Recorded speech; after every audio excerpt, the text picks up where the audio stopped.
Hello दोस्तों, ये कहानी है एक गरीब पिता और गरीब परिवार की, जो बहुत ही गरीबी से अपनी लड़की की शादी करता है और एक विदाई का समय आता है।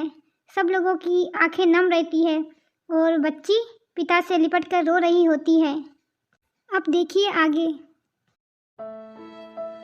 बाबुल की दुआएं लेती जा जा, तुझे को सुखी संसार मिले, मैं की कभी ना याद आए, ससुराल में इतना प्यार मिले, बाबुल की दुआएं लेती जा जा, तुझे को सुखी संसार मिले।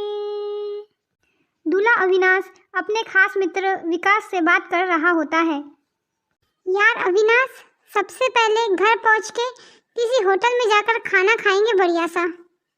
यार यहाँ तेरे ससुराल में खाने का कोई मजा नहीं आया। हाँ यार, पनीर कुछ ठीक नहीं था और रसमलाई में तो रस ही नहीं था। अरे हाँ यार, जो भी खाना लगेगा वो खा लेना। मुझे भी यहाँ खाने में कोई मज़ा नहीं आया। रोटी तो गर्म ही नहीं थी, ना कोई चावल गर्म था, ना ही कोई जीरा राइस था, ना ही पूरी गर्म था। कोई खाने में तो कोई मतलब ही नहीं लगा। कैसा खाना बनाया है इन लोगों ने? शादी करे हैं कि ढोंग करे हैं? पापा, मैं ससुराल नहीं जाऊंगी। मुझे यह शादी मंजूर नहीं है।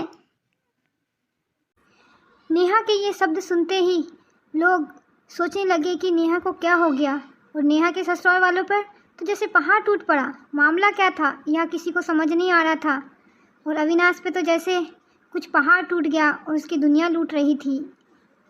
तभी नेहा के ससुर नेहा के पास आकर उससे पूछते हैं, लेकिन बात क्या है बहू?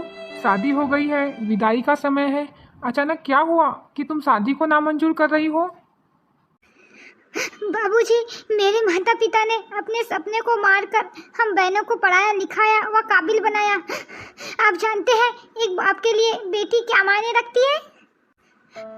आप जानते हैं मेरी शादी के लिए व शादियों के बारातियों के लिए आवाभगत में कोई कमी न रह जाए, इसलिए मेरे पिताजी ने पिछले 1 साल से रात के 2-2, 3-3, 4-4 बजे तक जागकर मेरी माँ के साथ योजना बनाते थे। खाने में क्या बनाएं, रसोई में कौन सा पकवान बनाएंगे। पिछले 1 साल से मेरी माँ ने एक नई साड़ी नहीं खरीदी, क्योंकि मेरी शादी में कितना खर्च आएगा और कोई कमी ना रह जाए, और दुनिया वाले क्या बोलेंगे कि अपनी बहन की साड़ी पहनकर मेरी माँ खड़ी है आज, देखिए आप। और मेरे पिता की इस 150 की शर्ट के पीछे बनियान पहने हैं ना, उसमें 100 छेद है, पर मेरे माता पिता ने कितने सपने को मारा होगा, ना अच्छा खाया होगा ना अच्छा पिया होगा, बस ये शादी के लिए कि उस दिन कोई कमी ना रह जाए। बस एक ही ख्वाहिश थी कि मेरी शादी में कोई कमी ना रह जाए। और आपके पुत्र को रोटी ठंडी लग रही है, और उनके दोस्तों को पनीर में गड़बड़ लग रही है, और मेरे देवर को रसमलाई में रस नहीं मिल रहा है।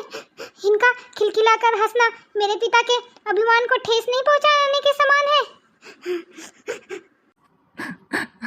लेकिन बेटी, इतनी छोटी सी बात है, तुम इतना क्यों गुस्सा हो रही हो? क्या करें बेटी, ये तो हर घर की कहानी है। अब जैसा भी बना हो, माफ कर देना जी। पिताजी, क्या ये छोटी सी बात है? पति को क्या मेरे पिता की इज्जत नहीं है? रोटी क्या आपने बनाई है कि रसमलाई या पनीर, या तो सब कैटरर्स का काम है ना? आपने दिल खोलकर वह हैसियत से बढ़कर खर्चा किया है। कुछ कमी रही हो तो वह कैटरर्स की तरफ से थी ना। आप तो अपने दिल का टुकड़ा अपनी गुड़िया रानी को विदा कर रहे हो। आप कितनी रात रोए, क्या मुझे पता नहीं है? माँ कभी मेरे बिना घर से बाहर नहीं निकलती थी। कल से वह बाजार अकेली जाएगी, जा पाएगी क्या वो? जो लोग पत्नी या बहू लेने आए हैं वह खाने में कमियां निकाल के जा रहे हैं। मुझ में कोई कमी आपने नहीं रखी, यह बात इनकी समझ में नहीं आ रही है। अरे पगली, बात का बतंगर बना रही है।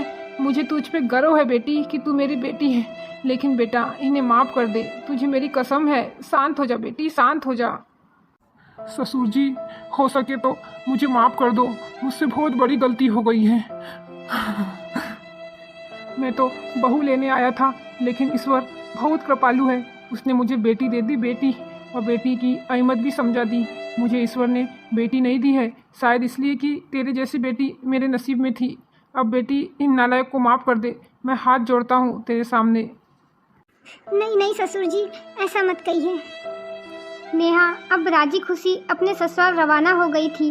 पीछे छोड़ गई थी आंसुओं से भीगी अपनी माँ, पिताजी की आंखें, अपने पिता का वह आंगन जिस पर कल तक वह चहचहाती थी। आज से इस आंगन की चिड़िया उड़ गई थी किसी दूर प्रदेश में और किसी पेड़ पर अपना घर बनाने। दोस्तों, कभी हम शादियों में जाए तो हो सके तो ध्यान रखें कि पनीर की सब्जी बने या आलू भट्टे की। एक पिता ने कितना कुछ खोया होगा, वह कितना खोएगा अपना आंगन उजाड़कर। दूसरों के आंगन को महकाना कोई छोटी बात नहीं है। खाने में कमियां ना निकाले। बेटी की शादी में बनने वाला पनीर, रोटी या रसमलाई पकने में उतना समय लगता है जितनी लड़की की उम्र होती है। यह भोजन सिर्फ भोजन नहीं है, पिता के अरमान व जीवन का सपना होता है। बेटी की शादी में बनने वाले पकवान में स्वाद कहीं सपनों के कुचलने के बाद आता है। दोस्तों, बस अंत में यही कहेंगे कि प्लीज़ हो सके तो किसी की भी शादी में जाए, वहाँ के खाने का गलत तरीके से ना बोले, खाने की कद्र करें। यह वीडियो मनोरंजन के लिए नहीं है, बल्कि समाज को जागरूक करने के लिए है। प्लीज़ ज़्यादा से ज़्यादा शेयर, सब्सक्राइब और लाइक करें और ज़्यादा लोगों तक पहुँचाएँ। Thank you.